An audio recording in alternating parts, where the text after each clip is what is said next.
It's not that difficult to sound more like a native speaker. You just need to practice speaking in a different way.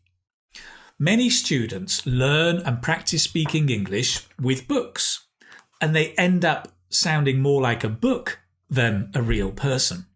Well, let's fix that right now. Keep watching, and in the next 20 to 30 minutes, I will have you speaking more like a native speaker.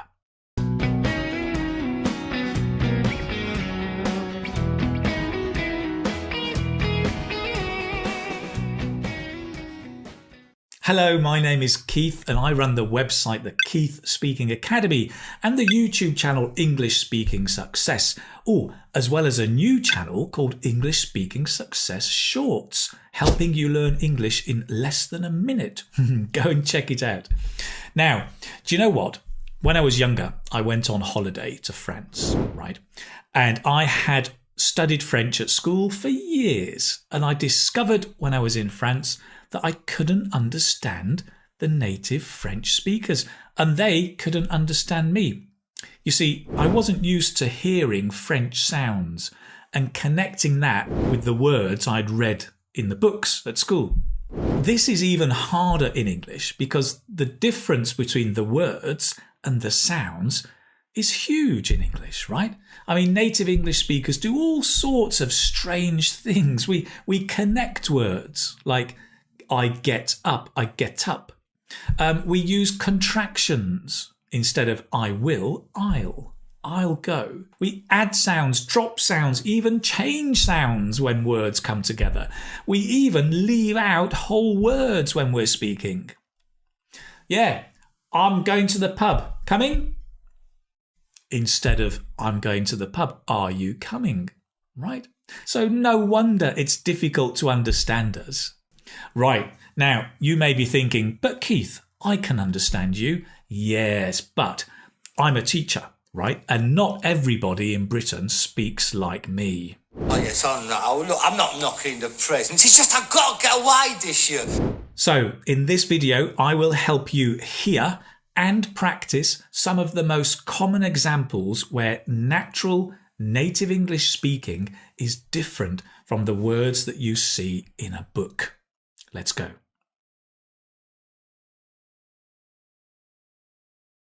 Okay, let's begin with this sentence, right? Or this question. How do you say this? Okay, when we read, we say, what do you do? But when we speak, we say, what do you do? What do you do? Right? Listen. What do you do? Follow me. What do you do? What do you do? Exactly, right? What do you do? Which is how we ask people about their job or what job they do, right? What do you do? Well, I'm an English teacher. Okay. Let's try another one. With this new knowledge you've got, how do you think we pronounce this? What do you want? Right? What do you want? Listen. What do you want? That T as well, we drop at the end, usually. Follow me. What do you want? What do you want? What do you want? Right? Which we use, well, in different situations. Either if somebody is annoying you and making you angry, you go, what do you want? Stop annoying me. What do you want? Go away. Often used by bosses around the world. Or you can also use it, right, if you're with a friend in a restaurant or a bar and you ask your friend, what do you want? Right? What do you want to drink or to eat? Of course, the waiter wouldn't say that. The waiter would say, what would you like? What would you like? Right? But to a friend, you say, well, what do you want? I'll have a Coca-Cola, please. Don't have a Coca-Cola. So unhealthy. I'll have a green tea, please. Let's try another one. Similar idea. How would you say this? What are you doing? Right. What are you doing? Listen. What do you doing? Follow me. What the you doing? What are you doing? Right. Asking people, of course, well, what activity are they doing now, right? What are you doing? Well, I'm giving a class. What are you doing? What are you doing? Another expression which actually means the same is this one. What are you up to? What do you up to? Follow me. What do you up to? What are you up to? What are you up to? Nice, great, right? Which means, what are you doing? So the next one you should be able to do. What are you having? Right? Listen. What do you having? Follow me. What do you having? What are you having? So this is a phrase we would use, again, if you're with a friend in a bar or a restaurant and asking them, what do you want to eat or to drink? We can say, what are you having? What are you having? Oh, I'm going to have a cup of coffee, please. Let's look at some more present tense questions, right? Now, we said, what are you doing, right? The do you, there is a different way of pronouncing that, right? So if we take this phrase, do you want a coffee? Very often, right, this would become, do you want a coffee? Listen, do you wanna? Follow me? Do you wanna coffee? Nice. It's the j sound is almost like the j in age. Age, j. Do you wanna? So you could practice saying tea. Do you want a tea? Try tea. Do you want a tea? Coca-Cola? Do you want a Coca-Cola? Great. Another question we may ask is this one. And this is one more polite. So, for example, the waiter might ask you, or you could be with somebody you don't know so well, right? Would you like a coffee? Would you like a coffee? Follow me. Would you like a coffee? Would you like a coffee? Great, right? We can say tea. Would you like a tea? A piece of cake. Would you like a piece of cake? Nice, okay. So hopefully you're starting to hear the difference between the spoken sounds and what's written up here. Let's move on. Guys, if you're enjoying this video and finding it useful, check out my fluency gym, right? There are 3 free videos, say that quickly, 3 free videos with me where you can practice your pronunciation and natural spoken English to build up your fluency. It's a bit like I'm in the room with you. It's great. Go and check it out. The link is down below. And if you like that, you can even try the complete fluency course, Fluency for IELTS Speaking, which will help you sound a little bit more like a native speaker. Right. Let's move on. I've got a story for you.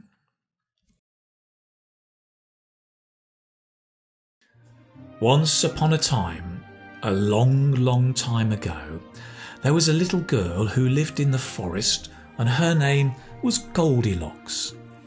And there were 3 bears who also lived in the forest, and their names were Duzzy, Wuzzy, and Huzzy. Now, these 3 bears were very curious bears, and they were always asking questions, right? Duzzy was always asking questions about the present, right? Does he like it? Does he want it? Does he know what to do? The second bear, Wuzzy, right, was a bit more focused on the past. Was he happy? Was he okay? Was he upset? And the third bear, Huzzy, right, he was kind of connecting the past and the present. So he would be asking questions too, right? Like, has he called you? Has he come? Has he sent you a message yet? Right? 3 very curious bears. Does he, was he, and has he? Great. What a great story. Now, the reason, of course, we've got this is to show you how we say, let's take the 3 different bears, right? The first one, questions in the present, right? Typically, you'll say, right, does he like it? But the important thing here is with he, the h, the H usually disappears in the question. So instead of does he, it's does he? Does he? Right? Does he like it? Does he want it? Does he have it? Right? Can you say? Does he like it? Great. Want it? Does he want it? Nice. Great. Now, similarly, in the past, we've got was he, right? The funny bear was he. So instead of saying was he, we say, we contract the was to was he, was he, was he. Was he happy? Sad? Was he sad? Upset? Was he upset? Right? Upset meaning angry or sad, right? Maybe cross. Great. The third bear was the present perfect, right? If we take, for example, has he called you? Has he? Again, the ha becomes h. Has he? Has he? Has he called? Has he come? Excellent. Great. So again, these are all very small things, but they make a huge difference in helping you sound more natural. But also when you hear these sounds, you'll know what they are. Excellent. Moving on.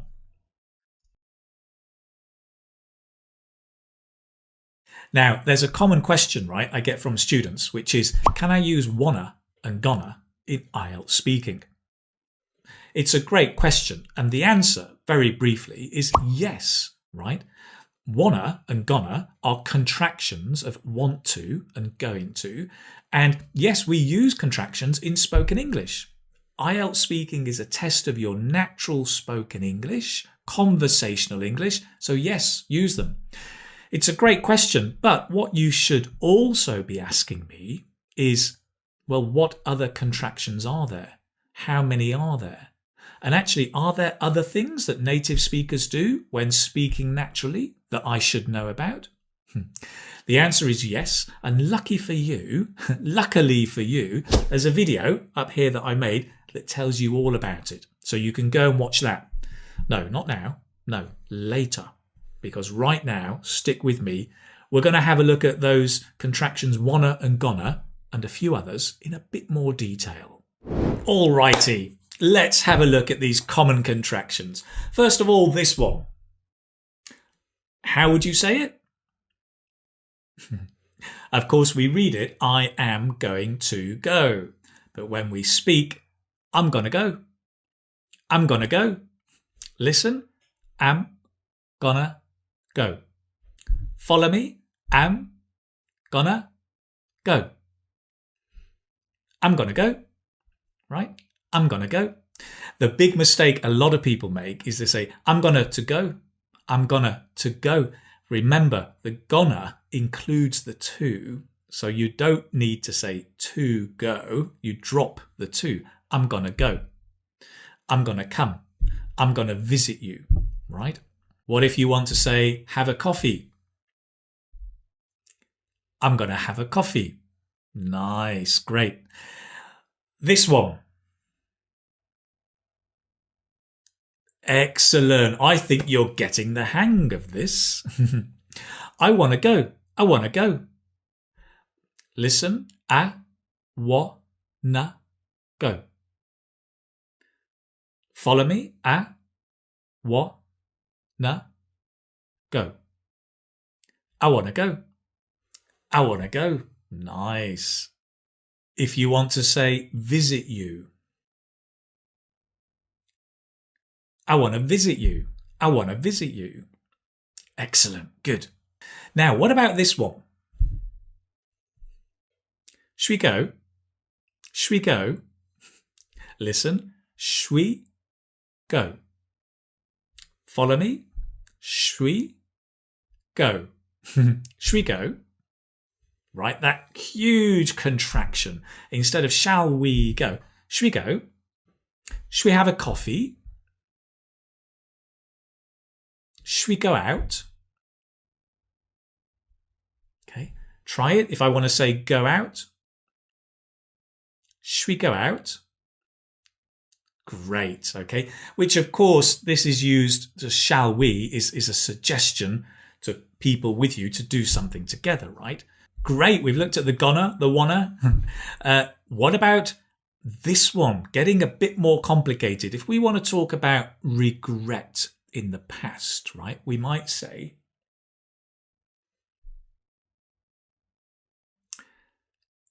I should have gone. Listen.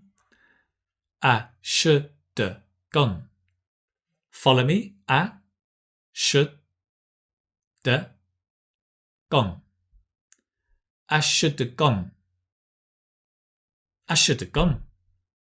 Right? The whole should have, shoulda. I should have gone. Like gonna, shoulda. I should have gone. Right? That's expressing a regret.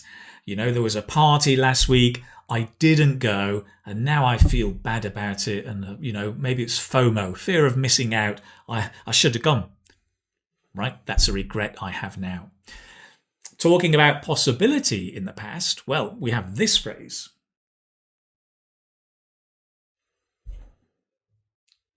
How do you say that? Okay, I could have gone. I could have gone. Listen, I could have gone. Repeat with me. I could have gone. I could have gone. I could have gone. Yeah, right. I could have gone. That expresses a possibility, right, in the past, but you didn't do it, right? So there was a party. I could have gone, but I decided not to go because, I don't know, I didn't have enough money to buy all my friends a drink. I could have gone, but I didn't go. For example, if you had the possibility to visit Paris, but you didn't, what would you say? I could have visited Paris. I could have visited Paris, but I didn't. Right? Same thing. I could have visited. I could have visited Paris, but I didn't. Excellent. Moving on. Next, I want to be clear, right, that your goal does not have to be to sound like a perfect native English speaker, right? There is no need. You can be an advanced, proficient C2 level speaker and not sound exactly like a native speaker. In fact, that model of the native speaker is probably impossible for most students, not necessary, and often leads to frustration. So you don't need to be like a native speaker, right? Phew. My message is, yes, to try and sound more like a native speaker, to improve your pronunciation and control of pronunciation so that you can get a higher score on IELTS speaking. But it doesn't have to be perfect, right? No pressure. Enjoy playing with these sounds, right? If you can hear them, that's going to help your listening. If you can start to use them and practice some of them, fantastic, right? But do it in a fun way. Remember, it's all about practice, not perfection. If you found this video useful, you should check out this one up here, which is an advanced listening lesson, which will help you understand fast native speaker English much more deeply. Do remember to press subscribe, turn on the notification button so you can find out about other upcoming videos coming your way, right? Also, leave me a comment down below. Let me know which part of this video you liked the most, okay? And I look forward to seeing you in a moment in the next video. See you soon. All right, Stan, what are you up to? Same old, same old. And what are you having? I'll have a coffee, if you don't mind. Sure. And what did you think of the video? Immensely interesting, actually. Well, that's good to know. What was your favourite expression? Hands down, the three bears. Duzzy, Wuzzy and Azzy. Nice. So listen, I'm off now to go and watch one of Keith's other videos. Oh, yeah. Which one? The one about fast English. Sounds pretty useful, right? Yes, it does, actually, yeah. All right. All right, cheers. Take care. Great, cheers. Cheerio. Ta-ta. Bye.